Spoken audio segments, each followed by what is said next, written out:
जो देवताओं स्वर्ग आदि में रहते या देवलोक में रहते वो भी जल्दी से आ सके।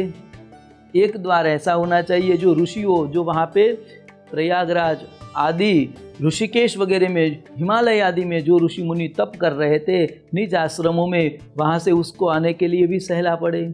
और मनुष्य नीचे से ऊपर चढ़े, देवता ऊपर से नीचे आए, ये दोनों का समन्वय हो, वह स्थान है आनंद नामक तट। आनंद नाम का तट है वो बहुत आनंद देना रहा। आनंद नाम का तट है वह बहुत ही आनंद प्रदान करने वाला तट है, जहाँ पे आनंद का कोई विरुद्धार्थी शब्द नहीं है। हर एक शब्द का विरुद्धार्थी शब्द है, पर जो आनंद है उसका कोई विरुद्धार्थी शब्द नहीं है। इसलिए यहाँ पे आनंद नाम का तट सुनिश्चित किया गया। अपने यहाँ पे देखो, भगवान का जब प्रागट्य होता है उस समय भी हम कहते हैं नंद घेरा नंद भयो जय कन्हैया लाल की।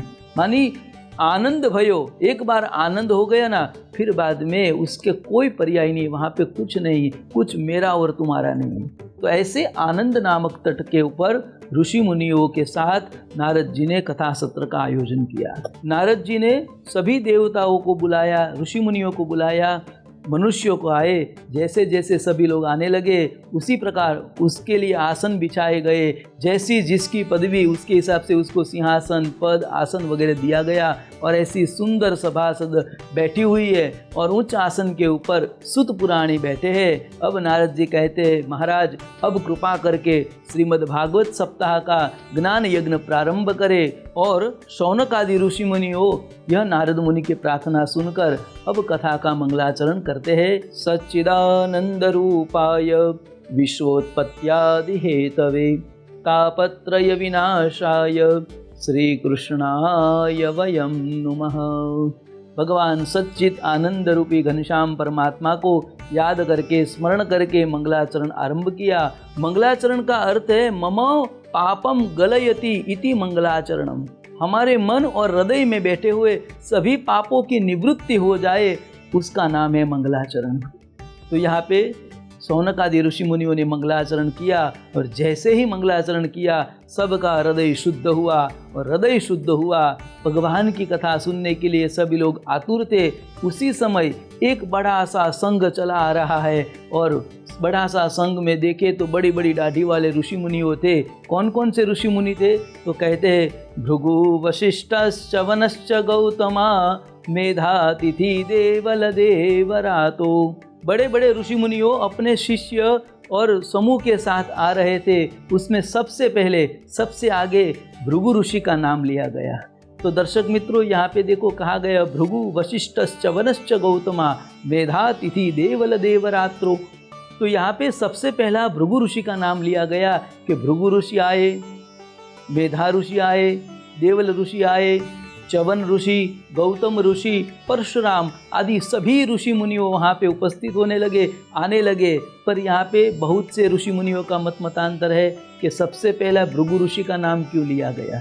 तो दर्शक मित्रों, ये भी जानने की बात है कि इतने बड़े बड़े ऋषि थे, उसमें परशुराम भी थे।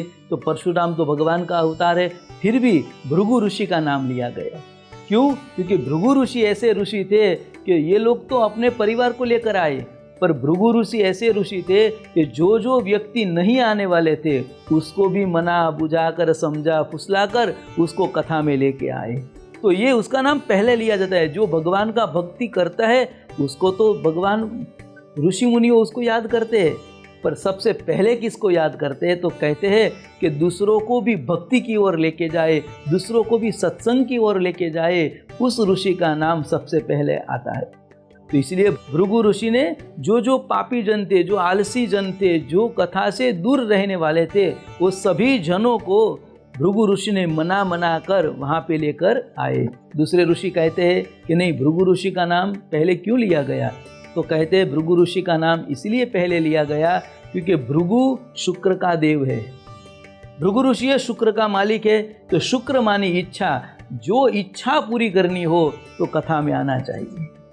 जिस व्यक्ति की कामना अधूरी हो, फिर वो मोक्ष की हो या भोग की हो, भक्ति की कामना हो या वैराग्य की कामना हो, कुछ पाने की इच्छा हो या अपने पूर्वजों को मुक्ति दिलाने की इच्छा हो, वो सब में सबसे पहले तो आपको चाहिए इच्छा प्रकट करना। और इच्छा का दूसरा नाम है भृगु। इसलिए सबसे पहले थे। क्योंकि हर कोई ऋषि मुनि आए थे, वो कुछ ना कुछ इच्छा लेकर आए थे। जो मनुष्य कथा सुनने आए थे वो सब कुछ ना कुछ इच्छा लेकर आए थे। और वो इच्छा कौन सी थी? तो कहते हैं किसी को भक्ति की कामना थी, किसी को मुक्ति की कामना थी। तो ये मुक्ति और इच्छा भुक्ति की कामना के लिए जो सबसे आगे थे उसका नाम है भृगु ऋषि। तो ऐसे भृगु वशिष्ठश्च वनश्च गौतमा मेधातिथि देवल देवरात्रो, ऐसे सभी ऋषि मुनि आए। नारद जी ने सभी का स्वागत किया, अभिवादन किया और सनकादिक मुनियों को पूछकर वो सभी ऋषि मुनियों को अपने अपनी तपस्या और योग निष्ठा के प्रभाव से सभी को आसन दिए गए और सिद्ध आसन के ऊपर आरूढ़ हुए और सभी ऋषि मुनियों कथा सुनने के लिए तत्पर हुए। तो सभी ऋषि मुनियों अपने अपने स्थान के ऊपर आरूढ़ हुए।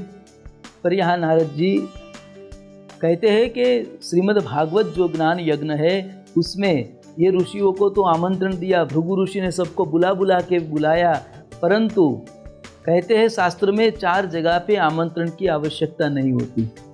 4 जगह जो ऐसी है जहाँ पे निमंत्रण की आवश्यकता नहीं है, वहाँ तो बस पता चलना चाहिए कि यहाँ उत्सव हो रहा है, तो हमको पहले पहुँचना चाहिए। तो 4 जगह कौन सी है? तो कहते हैं पहला तो देव उत्सव, भगवान का कार्य हो वहाँ पे आमंत्रण की आवश्यकता नहीं होनी चाहिए।